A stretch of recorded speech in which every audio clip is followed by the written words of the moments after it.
Hey guys, it's Eddie, and today I am back with another movie to review for you all. Now, today's movie was requested of me by some friends of mine, and of course I said yes. And so today's movie that we will be reviewing is the Hammer production film The Woman in Black, starring Daniel Radcliffe. Now, I love Daniel Radcliffe. As I've said before, I am a huge Harry Potter fan, so when this movie came out back in 2012, I remember I was so excited to see Daniel Radcliffe out of his Harry Potter role and, see him like breaking barriers in a horror movie. And yeah, I recently rewatched this film, obviously to do, a fresh take on it for you guys, to sort of solidify my ideas and my opinions on the movie. So without further ado, let's get right down to it. Now, this movie was directed by James Watkins, and it was kind of a resurgence for the movie producers, the movie production company Hammer, and they were obviously famous back in the day for their production of horror movies. So in 2012, I remember there was kind of excitement about this because Hammer Horror is so famous for its its horror films, and it was kind of a resurgence of them. And it was nice. I think one of the good things about this film, with its story of a woman who lost her child and she's a ghost, and kids go missing in the town, and she kind of keeps ensnaring them in her grasp, in her sort of ghostly grasp, because she's constantly missing her child. I think it's a really classical ghost story, and to see that kind of ghost story emerge in this era of horror films was actually really, really refreshing, because I know that we've sort of had recently the era of the possession movies, and with lots of heavy jump scares, and a lot of gore movies like with Saw and all that kind of stuff. So to actually have a really traditional horror movie that is more like a mysterious ghost story sort of reappear in cinemas was actually, it was really refreshing for me, actually. As a horror fan, it was nice. And I think the book as well is a really well written, it's a fairly short book, but it's a brilliant book, and I think they did well to transfer it to screen. There were some changes, particularly the ending, but we'll get down to that in a second. So I, for one, adore the sort of pale dullness of the setting, of this sort of it's kind of like late 19th century kind of misty air about the setting. There's old houses, and the sky is always grey, and it's kind of the perfect sort of position in which to place a traditional sort of creepy ghost story. And right away as well, you get this melancholy feel, especially from Daniel Radcliffe's character, who has been through an awful lot, and we see that at the beginning with the death of his wife, in childbirth, and he's obviously still missing her very, very much, and he has to leave his son to go and visit this house of this woman that's died, and he needs to sort out the paperwork, and that's how he gets trapped in the story. And you feel that he's already been through so much. Please don't let him get caught up in this horrible mess with a ghost as well. It's kind of you feel like he doesn't deserve this, as well as a tragic backstory. And I think Dan's really subtle acting helps. I think he's the perfect guy for the role. He's a young man, but he's pretty stoic, and I think the great thing about Dan is that he can convey emotions really subtly when he's acting, particularly fright. In this film, he doesn't go down the path of being, you know, hysterical when he's, you know, faced with a ghost of an old woman. He is fairly impassive and brave-faced, but you know, which is different from, you know, the screaming teens that we've seen quite frequently in horror films. I think his you know, his horror and his, you know, fright at the situation is conveyed really subtly, but you still get that air of him being quietly scared by the whole concept and everything that's happening, and it's really, really good. The film tends to build up, which is something that I really like. You know, some might argue that it's, you know, pretty boring, but there are strange scenes, like there's Kieran Hines' character, his wife is, you know, her boy died, and, you know, there's a scene where Danny Radcliffe's character is having dinner with them, and she starts scribbling on the table like she's having a sort of, you know, an episode where she's, you know, translating as if her son is speaking to her from beyond the grave.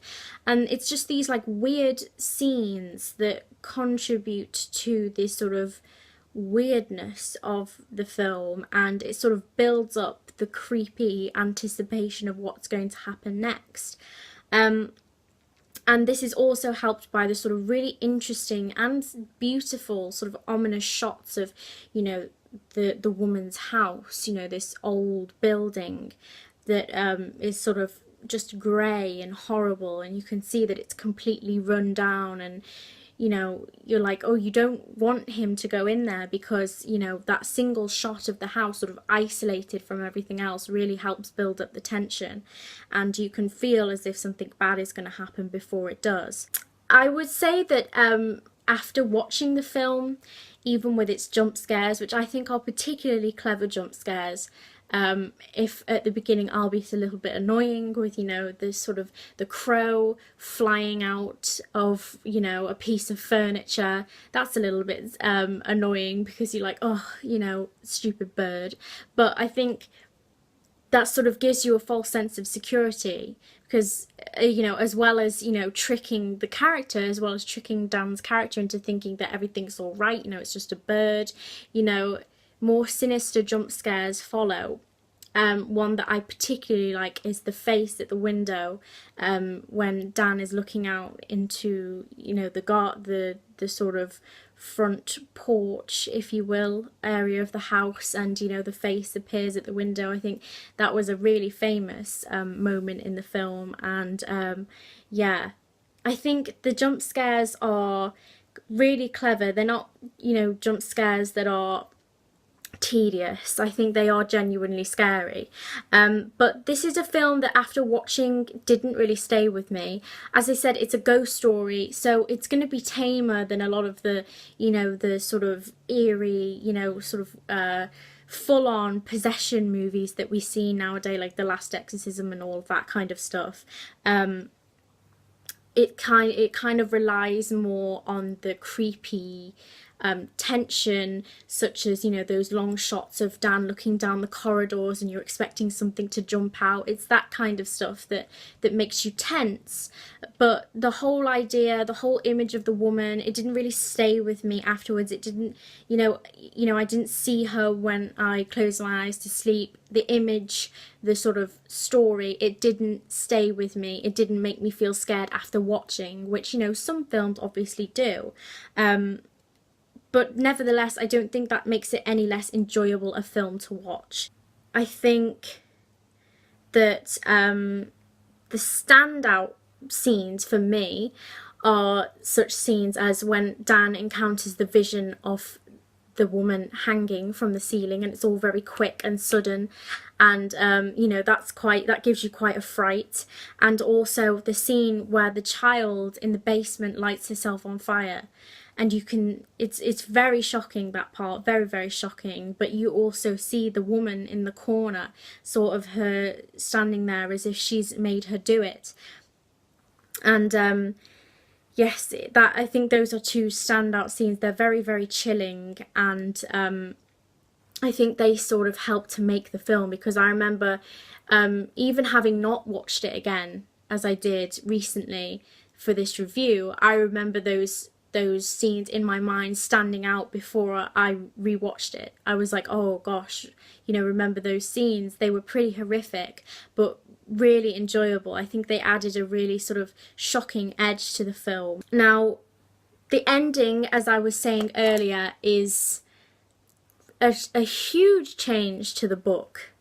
I won't spoil it if for those who haven't seen it, because I think that's a little bit unfair. But even though it was a huge change and it was different, I think it added a real sense of sadness and beauty to the film, which you don't really get in many horror films. It sort of added a sort of more, you know, emotional edge to it, which was nice to see. And it added a sort of a different spin on the film, you know, and I liked that. It was something different to films, horror films in particular, that I'd seen at that time. I think the good thing about this film, which is brilliant for anyone who doesn't like gore, is that it substitutes all the grossness and the gory parts for, you know, the traditional elements of a ghost story, you know, mystery and creepiness, and it focuses more on, you know, the image of a woman, you know, standing sinisterly in the garden than, you know, someone having their sort of limbs hacked off really graphically. And I think I always say that you don't need gore to scare you, and I think this movie proves that, because it creates real tension from something as simple as a little toy monkey clapping its cymbals together when no one's in the room and no one's been there to wind it up. It's that kind of ghostly mystery that substitutes gore. So I think it's the perfect movie for anyone who's not a fan of gore. If I had to give it a rating myself, I'd probably give it something like 3 out of 5. I mean, it's not, I wouldn't say it's one of my favourite horror movies of all time, but I think nevertheless that it's a really sort of creepy, beautiful movie in a sort of strange way. I think Daniel Radcliffe did a really good job in the role, and yeah, I would still recommend it to anyone who is an avid horror fan, or even people who want to try and branch out into horror films. I definitely think it's a good place to start if you're kind of wary. And it's something that I'm glad exists, because it kind of I think it gave kind of a new breath of life into the horror genre at a time when we were kind of seeing the same monotonous thing with horror movies. You know, we saw a more traditional ghost story in a time when that kind of stuff has sort of been lacking.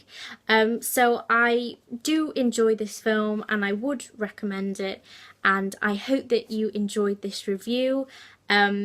Please, if you want any more movies for me to review, just leave a suggestion in the comments below and I will do my very, very best. And if you want, you can give this video a like and maybe subscribe to my channel, but that is totally up to you. But nevertheless, I hope to see you in the next review. Bye guys!